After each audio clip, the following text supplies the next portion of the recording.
Hello guys, so most welcome our YouTube channel Rankers number 1 पर। तो आज 15 जनवरी है। सबसे पहले आप सभी को मकर संक्रांति की हार्दिक शुभकामनाएं। इसी के साथ आप लोग के लिए हम लेकर आ गए हैं अप्लाइड फिजिक्स फर्स्ट के जितने भी मोस्ट इंपॉर्टेंट क्वेश्चन थे, सभी चैप्टर के ऑल बुक के जितने भी मोस्ट इंपॉर्टेंट क्वेश्चन बन रहे थे आपकी बुक से फिजिक्स में, वो हम पूरे क्वेश्चन आप लोग के लिए लेकर आ गए हैं। प्रॉपर हम आप लोग को सभी सब्जेक्ट के मोस्ट इंपॉर्टेंट क्वेश्चन की वीडियो अपलोड कर रहे हैं, चाहे वो फिजिक्स हो, केमिस्ट्री हो, सीएस हो, सीएम हो या आपका ईडी हो। सभी सब्जेक्ट के मोस्ट इंपॉर्टेंट क्वेश्चन की सीरीज प्रोवाइड करा जा रही है। इसलिए दोस्तों, अगर आप लोग चैनल को पहली बार विजिट किया है तो आप लोग चैनल को सब्सक्राइब कर लीजिए, क्योंकि ये ऐसे क्वेश्चन हैं जो हर बार आपके एग्जाम में पूछे जाते हैं। मैं ऐसे वैसे क्वेश्चन लेकर नहीं आता कि आप लोग को ऐसे मैं बता दूं बस व्यूज ले लूं। इससे मुझसे कोई प्रॉफिट नहीं होता। मैं आप लोग के लिए हित में काम करता हूं, इसलिए ऐसे क्वेश्चन लाता हूं जो आपके एग्जाम में पूछे जा सकते हैं, क्योंकि मुझे एक्सपीरियंस हो चुका है कौन कौन से क्वेश्चन पूछे जाते हैं आपके एग्जाम में, कौन कौन से इंपॉर्टेंट है आपके एग्जाम की दृष्टि से। ओके दोस्तों, तो सबसे पहले मोस्ट इंपॉर्टेंट क्वेश्चन की बात कर लेते हैं और आपको पीडीएफ भी मिल जाएगी। आप लोग दोस्तों परेशान मत होइए। ओके दोस्तों, तो सबसे पहले फर्स्ट क्वेश्चन की बात कर लेते हैं। क्वेश्चन नंबर 1, विमीय समीकरण क्या है? ठीक है ना। डायमेंशन इक्वेशन क्या है तथा विमीय समांगता का सिद्धांत लिखिए। तो आप लोग ये फर्स्ट चैप्टर में है, फर्स्ट टॉपिक ही है, तो आप लोग दोस्तों ये क्वेश्चन को जरूर पढ़े होंगे, जिससे आप लोग ये क्वेश्चन को आराम से कर सकते हैं। ओके दोस्तों, विमीय समीकरण क्या है, विमीय समांगता के सिद्धांत को लिखिए। तो आप लोग ये क्वेश्चन को कर लेंगे, कोई प्रॉब्लम नहीं होगी। ओके दोस्तों, देखो ये आप लोग क्वेश्चन मात्र देखिए ना, जाइए तुरंत आप लोग क्वेश्चन को पढ़िए जाके। जैसे जैसे रोज डेली के डेली मैं आपको मोस्ट इंपॉर्टेंट क्वेश्चन प्रोवाइड करूंगा और डेली के डेली आप लोग क्वेश्चन को रिपीट करते रहिए, क्योंकि ऐसे रिपीट करने से आपका रिवीजन भी हो जाएगा और आपको जो नए नए क्वेश्चन रहते हैं वो आपको आ भी जाएंगे, है ना दोस्तों, जिससे आप लोग एक अच्छे स्कोर कर सकते हैं अपने बीटीयूपी बोर्ड के एग्जाम में। ओके दोस्तों, अब नेक्स्ट क्वेश्चन की बात कर लेते हैं। क्वेश्चन नंबर 2 है कि निम्न से आप क्या समझते हैं। यहाँ पर कुछ नीचे हेडिंग दी गई है, इनके बारे में आप लोग को बताना है। तो सबसे पहले फर्स्ट क्वेश्चन है जो आपका अपकेंद्र बल क्या है। अपकेंद्र बल, इसे एक नाम से और जाना जाता है छद्म बल क्या है। क्या छद्म बल क्या है? देखो कोई भी नाम दे सकता है, बीटीयूपी बोर्ड है, आपको बहकाने के लिए कोई भी नाम दे सकता है, बट आप लोग को सचेत रहना है। इसलिए दोस्तों मैं आप लोग को पहले ही बता दिया हूँ कि आप केंद्र बल को या छद्म बल का है या आप केंद्र बल का है, बात एक ही होगी, आप एक ही डिफिनेशन लिखकर आएंगे। ओके दोस्तों, अब नेक्स्ट क्वेश्चन है आपका कि अभिकेंद्र बल क्या है। अपकेंद्र बल क्या है अलग है, अभिकेंद्र बल क्या है या अलग है, ठीक है ना। ये सेंटर की ओर लगता है, सेंटर से बाहर की ओर लगता है। आप लोग इसका अंतर डिफरेंस समझ सकते हैं, कोई बड़ी बात नहीं है, एकदम छोटी छोटी हेडिंग है, आप लोग आराम से कर सकते हैं। अब नेक्स्ट क्वेश्चन की बात कर लेते हैं। कोणीय वेग क्या है? कोणीय वेग से आप लोग क्या समझते हैं? एंगुलर वेलोसिटी से आप क्या समझते हैं? देखो इंग्लिश भी साथ में बता रहा हूँ, जिससे आप लोग को प्रॉब्लम ना हो, है ना दोस्तों। अब नेक्स्ट क्वेश्चन है, इसी में हेडिंग सीमांत घर्षण क्या है। सीमांत घर्षण आप लोग की ये सभी हेडिंग लिखना है, ठीक है ना। क्वेश्चन नंबर 2 में ऐसे आपके हेडिंग लिखने के लिए आएंगे तो आप लोग आराम से कर लेंगे। संवेग संरक्षण का लॉ क्या है? तो आप लोग देखो जितने भी संरक्षण वाले कंजर्वेशन वाले लॉ हैं, चाहे ऊर्जा संरक्षण को, चाहे संवेग संरक्षण को, चाहे रेखीय संवेग संरक्षण को, आप लोग यही सभी अच्छे से प्रिपेयर कर लीजिए, क्योंकि कोई ना कोई लॉ आपके एग्जाम में पूछा जरूर जाता है। ओके दोस्तों, तो आप लोग को समझ में आ गया होगा कैसे क्वेश्चन पूछे जाते हैं।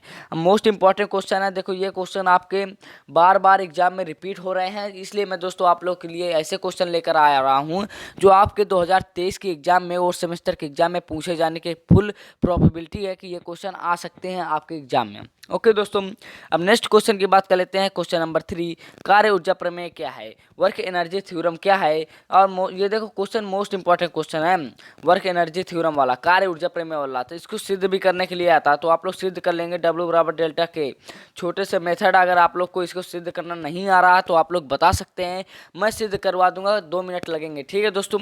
वर्क एनर्जी थ्योरम क्या है, कार्य ऊर्जा प्रमेय क्या है, मोस्ट इंपॉर्टेंट क्वेश्चन है, आप लोग आराम से कर सकते हैं, कोई बड़ी बात ना है। अब सब आपकी बुक में दिया हुआ, आपके क्वेश्चन बैंक में दिए हुए हैं, आप लोग जाके तुरंत ये क्वेश्चन पढ़िए, जिससे आप लोग एक अच्छे स्कोर कर सकते हैं। देखो दोस्तों, मैं क्वेश्चन आप लोग के लिए तो बहुत प्रोवाइड करा दूँ, पूरी किताब भी छपवा दूँ, लेकिन क्या मतलब, क्योंकि वो क्वेश्चन आएंगे ही नहीं। जो मोस्ट इंपॉर्टेंट क्वेश्चन होते हैं वही क्वेश्चन मैं आप लोग के लिए प्रोवाइड कराता हूँ। ओके दोस्तों, अब नेक्स्ट क्वेश्चन की बात कर लेते हैं। क्वेश्चन नंबर 4 है कोणीय संवेग तथा बल घूर्ण में संबंध। देखो जितने भी रिलेशन वाले क्वेश्चन मैं आपको बार बार बता चुका हूं कि जितने भी रिलेशन वाले क्वेश्चन हैं ये आपके एग्जाम में पूछे जरूर जाते हैं, तो आप लोग ये क्वेश्चन का जरूर करिए जितने भी रिलेशन वाले क्वेश्चन है। ओके दोस्तों, क्या है रिलेशन? कोणीय संवेग तथा बल घूर्ण में संबंध, तो आप लोग आराम से कर सकते हैं। नेक्स्ट क्वेश्चन है केपलर के ग्रहों गति संबंधी नियम है।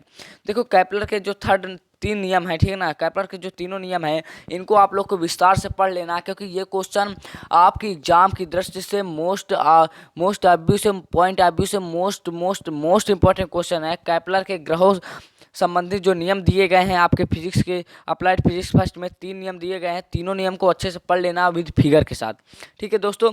विद फिगर के साथ पढ़ लेना, क्योंकि ये क्वेश्चन आपके एग्जाम में अब पिछले बार भी आया था, आपके भी आ सकता है, कोई फिक्स है, ठीक है ना। अब नेक्स्ट क्वेश्चन की बात कर लेते हैं। पलायन वेग से क्या समझते हैं, विस्तार से बताओ, ठीक है ना। पलायन वेग जो होता है उससे आप लोग क्या समझते हैं, इसको आप लोग को विस्तार से बताना, तो कोई बड़ी बात ना है, आप लोग आराम से पढ़ सकते हैं। बस छोटा छोटा है, इसको समझने में कोई टाइम नहीं लगेगा, बस थोड़ी सी थ्योरी है, ओके दोस्तों। अब नेक्स्ट क्वेश्चन की बात कर लेते हैं, क्वेश्चन नंबर 7। क्वेश्चन नंबर 7 में कुछ पॉइंट दिए हुए हैं, इनके बारे में आप लोग को बताना है। सबसे फर्स्ट पॉइंट है आप लोग का कि प्रस्थ तनाव क्या है, सरफेस टेंशन क्या होती है, इसके बारे में आप लोग को बताना है। दूसरा केशकात्व क्या होता है, कैपिलरिटी क्या होती है, इसके बारे में आप लोग को बताना है। तीसरा रेनाल्ड नंबर क्या होती है, रेनाल्ड संख्या क्या होती है, इसके बारे में आप लोग को बताना है। रुद्रोष प्रक्रम क्या होता है, समतापी प्रक्रम क्या होता है, इसके बारे में बताना है। तो कोई बड़ी बात ना, आप लोग आराम से पढ़ सकते हैं, है ना दोस्तों। इसलिए दोस्तों मैं ऐसे क्वेश्चन प्रोवाइड कर रहा हूं जो आपके एग्जाम में आते हैं, बार बार रिपीट होते हैं। आप लोग के पास अगर 10 ईयर्स शॉर्ट पेपर हो ना, तो उसको उठाकर देख लीजिएगा, ये क्वेश्चन आप लोग के लिए आए हुए हैं, तो आप लोग आराम से पढ़ सकते हैं, ओके दोस्तों। फालतू में क्वेश्चन इधर उधर के मत पढ़िए, क्योंकि फालतू में पढ़ने से क्या मतलब, आपके पास टाइम भी कम है, और कम टाइम में आप कैसे एक अच्छे स्कोर कर सकते हैं वो हम बताएंगे आप लोग को। ऐसे क्वेश्चन आप लोग पढ़िए, आप लोग एक अच्छे स्कोर कर सकते हैं। नेक्स्ट क्वेश्चन की बात कर लेते हैं, बर्नौली थ्योरम से आप क्या समझते हैं। ये क्वेश्चन तो आपके एग्जाम की दृष्टि से मोस्ट इंपॉर्टेंट क्वेश्चन है। ये क्वेश्चन तो आप 10th से पढ़ते चले आ रहे हैं, बर्नौली थ्योरम तो आप लोग आराम से कर सकते हैं, आराम से, कोई दिक्कत की बात ना है, ठीक है दोस्तों। अब नेक्स्ट क्वेश्चन की बात कर लेते हैं, ऊष्मागतिकी के नियमों का विस्तार के। ऊष्मागतिकी के जितने भी नियम है, शून्यांकी नियम, फर्स्ट लॉ, सेकंड लॉ, ये सभी नियमों को आप लोग तैयार कर लीजिए। इसमें से एक लॉ आपका फिक्स रहता है, इसमें से एक नियम आपका पूछा जाएगा आपके एग्जाम में, तो आप लोग आराम से करके आइएगा। बाद में ये ना हो कि सर हमें आपने बताया नहीं था। तो अभी मैं पहले से आप लोग के लिए क्वेश्चन प्रोवाइड करा रहा हूँ कि ऊष्मागतिकी के जितने भी नियम हैं ये सब पढ़ लीजिए, ओके दोस्तों। अब नेक्स्ट क्वेश्चन की बात कर लेते हैं, कार्नोट इंजन से आप क्या समझते हैं। जो कार्नो इंजन होता है उससे आप लोग क्या समझते हैं। कार्नो इंजन आप लोग पढ़े होंगे, अगर नहीं पढ़े तो जाके पढ़ लीजिए, उसमें मात्र थ्योरी दी हुई है, उसके पार्ट के बारे में पढ़ लीजिए, कौन कौन से उसके पार्ट होते हैं, कैसे कार्य करता है, क्रियाविधि पढ़ लीजिए, बस इतना पढ़ लीजिए, कार्नो इंजन में आपका काम हो जाएगा, ओके दोस्तों।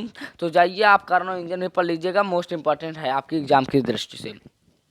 अब नेक्स्ट क्वेश्चन की बात कर लेते हैं, क्वेश्चन नंबर 11, श्यानता गुणांक किसे कहते हैं। जो आपका श्यानता गुणांक होता है, देखो ये क्वेश्चन आपके एग्जाम में बहुत आने वाला है, मतलब ऐसे क्वेश्चन है जो आपके एग्जाम में मान लीजिए रखे हुए हैं, आप जाएंगे देखेंगे अरे ये क्वेश्चन तो आया हुआ है, श्यानता गुणांक आया हुआ है। तो दोस्तों मैं ऐसे क्वेश्चन प्रोवाइड करता हूँ जो आपके एग्जाम में आते हैं। अगर दोस्तों अभी तक आपने चैनल को सब्सक्राइब नहीं किया है तो प्लीज़ चैनल को सब्सक्राइब कर लीजिए। इसी तरह की सभी वीडियो आएंगे आपके, चाहे physics, chemistry, math, ED, CS, CM, सभी सब्जेक्ट की इस तरह की वीडियो आएंगे, और आपकी प्रैक्टिकल की भी तैयारी करवाई जाएगी अगर प्रैक्टिकल में आप लोग को प्रॉब्लम आएगी, ओके दोस्तों। नेक्स्ट क्वेश्चन है, श्यानता गुणांक से क्या समझते हैं, इसका विमीय सूत्र बताइए तथा इसे किस प्रकार से प्राप्त किया जाता है श्यानता गुणांक को, इसको बताना। तो आप लोग आराम से बता लेंगे। देखिए यहाँ पर एक क्वेश्चन रिपीट हो गया है, ऊष्मागतिकी का शून्यांकी नियम। मैंने आप लोग को बताया था कि ऊष्मागतिकी के जितने भी नियम है आप लोग पढ़ लीजिएगा। यहाँ पर देख लीजिए, यहाँ पर क्वेश्चन पूछा भी गया है ऊष्मागतिकी का शून्यांकी नियम, क्योंकि बार बार पूछा जाता है दोस्तों। ये क्वेश्चन ऐसे हैं जो बार बार रिपीट होते हैं, इसलिए दोस्तों मैं यहाँ पर लाता हूँ, ओके दोस्तों। अब निम्न में अंतर बताइए। देखो एक ऐसा क्वेश्चन है जिसमें आप लोग को अंतर बताना है, संरक्षी बल तथा असंरक्षी बल किसे कहते हैं, समतापी प्रक्रम तथा रुद्रश प्रक्रम हो गया। ये सब डिफरेंस वाले क्वेश्चन है, डिफरेंस वाले क्वेश्चन आप लोग जरूर पढ़ लीजिएगा, क्योंकि ये क्वेश्चन आपके एग्जाम में पूछे जाते हैं। आपको नेक्स्ट क्वेश्चन है, उपग्रह को विस्तार से लिखिए। देखो इस चैप्टर से एक क्वेश्चन फिक्स रहता है सैटेलाइट वाले से, ओके दोस्तों। उपग्रह वाले से एक क्वेश्चन आपका फिक्स रहता है, तो आप लोग पढ़ लीजिएगा, कोई दिक्कत की बात ना है। स्टोक के नियम को विस्तार से लिखिए। स्टोक लॉ है आपका, वो भी आपके एग्जाम की दृष्टि से मोस्ट इंपॉर्टेंट क्वेश्चन है, तो आप लोग पढ़ लीजिए, ओके दोस्तों। अब एक सिद्ध करने के लिए, आप लोग को समझाने के लिए आता, प्रूव करने के लिए, तो आप लोग क्या, हम A = 5/7 G 5/7 ji sine theta आपको ये प्रूव करने के लिए आता है। ये कोई ना कोई क्वेश्चन आपको प्रूव करने के लिए इस तरह क्वेश्चन दे देगा, तो आप लोग ये क्वेश्चन पढ़ लीजिएगा। ओके दोस्तों, नेक्स्ट क्वेश्चन है जड़ा ताघूर्ण की समांतर अक्ष के प्रमेय लिखिए तथा सिद्ध कीजिए।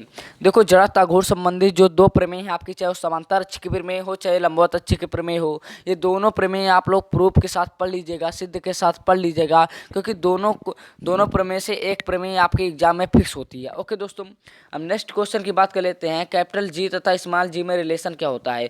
कैपिटल जी तथा स्मॉल जी में आपका संबंध क्या होता है? ये भी आपके एग्जाम की दृष्टि से मोस्ट इंपॉर्टेंट क्वेश्चन है, तो ये क्वेश्चन आप लोग जरूर पढ़िएगा। ओके दोस्तों, नेक्स्ट क्वेश्चन है will what is circular motion, यानी वृत्तीय गति क्या है? एंगुलर एक्सीलरेशन क्या है, यानी कोणीय त्वरण क्या है? देखो, मैं यहाँ पे इंग्लिश से लिख दिया हूँ, तो आप लोग घबराइए मत, हिंदी में बता दे रहा हूँ इसका मतलब क्या होता है। सर्कुलर मोशन का मतलब होता है वृत्तीय गति, यानी कि वृत्तीय गति क्या है? एंगुलर एक्सीलरेशन मतलब कोणीय त्वरण। कोणीय त्वरण क्या है, इसके बारे में आप लोग को परिभाषा देना है, तो आप लोग पढ़े होंगे आई थिंक। अगर नहीं पढ़े तो अभी भी जाकर पढ़ सकते हैं, आपके पास अभी पर्याप्त टाइम है। आप अभी भी आपके पास टाइम है। अगर आप चाहते हैं मैं एक अच्छे स्कोर करूं, तो आप लोग अभी से चैनल को सब्सक्राइब कर दीजिए, क्योंकि बचे हुए 10 दिनों में आपकी ऐसी तैयारी करवाऊंगा कि आप सभी सब्जेक्ट में 40+ स्कोर आराम से कर सकते हो। ओके दोस्तों, नेक्स्ट क्वेश्चन की बात कर लेते हैं। What is static limiting and dynamic friction क्या है? देखो, घर्षण वाले चैप्टर से एक क्वेश्चन फिक्स होता है, मैं पहले ही बता दूं। इसमें आपका पूछा जा सकता है कि स्थैतिक घर्षण क्या है, गतिज घर्षण क्या है, या आपका सीमांत घर्षण क्या है। इन घर्षण के बारे में या देगा, या घर्षण के नियम लिखने के बारे में देगा, या घर्षण किसे कहते हैं, इस तरह दे देगा क्वेश्चन। तो आप लोग किसी भी प्रकार से क्वेश्चन दे, मैं आप लोग को बता दूँ, सभी तरह से आप लोग को तैयार रहना है। इसलिए मैं सभी तरह के क्वेश्चन आप लोग के लिए लाता हूँ डेली के डेली। ओके दोस्तों, तो बस आज इतने ही क्वेश्चन थे, 20 क्वेश्चन थे, जो कि आपके एग्जाम में कम से कम ये क्वेश्चन 20 क्वेश्चन थे ना, कम से कम इन्हीं क्वेश्चन में से आपका 25 नंबर का फिक्स होगा। कितने नंबर का दोस्तों? 25 नंबर का आपका ये क्वेश्चन पूछे जाएंगे। 25 नंबर के क्वेश्चन इसी क्वेश्चन में से, इसी वीडियो में से देखने के लिए मिल जाएंगे। तो दोस्तों, आप लोग ये वीडियो को शेयर कर दीजिए अपने दोस्तों के साथ। जो स्टूडेंट को डर लग रहा हो कि उसकी बैक आ जाएगी, उसके पास शेयर करिए दोस्तों, क्योंकि उसका भी थोड़ा सा भला हो जाए, वो भी एक अच्छा स्कोर कर सके। ना एक अच्छा स्कोर कर सके तो वो भी एक पासिंग मार्क्स नंबर ला सकता है, अगर ये वीडियो देख ले तो, है ना दोस्तों। तो दोस्तों, आज की वीडियो आप लोग को कैसी लगी? अब आप लोग को किस टॉपिक पर वीडियो चाहिए, किस सब्जेक्ट पर वीडियो चाहिए, आप लोग कमेंट करिएगा। और दोस्तों, हाँ, चैनल को सब्सक्राइब करना ना भूलें, क्योंकि आप लोग की सभी सेमेस्टर की तैयारी हमारी इसी चैनल पर करवाई जाएगी। अब आपकी लाइव क्लासें डेली की डेली आएंगी, अगर आप लोग की डिमांड होगी। आप लोग बताइए, कमेंट करा करिए कि सर लाइव क्लासें लाइए। जो भी आपके डाउट हो सभी कमेंट करके बताइए करिए, मैं आप लोग के लिए हमेशा प्रॉपर तैयार रहता हूँ। तो दोस्तों, बस आप लोग को एक छोटा सा काम करना रहता है, रैंकर्स नंबर 1 को आप लोग सब्सक्राइब कर दीजिए। ओके दोस्तों, रैंकर्स नंबर 1 को सब्सक्राइब कर दीजिए, जिससे आने वाली सभी वीडियो आप तक पहुँच सके। मिलते हैं नेक्स्ट वीडियो में, तब तक के लिए थैंक्स फॉर वॉचिंग गाइज।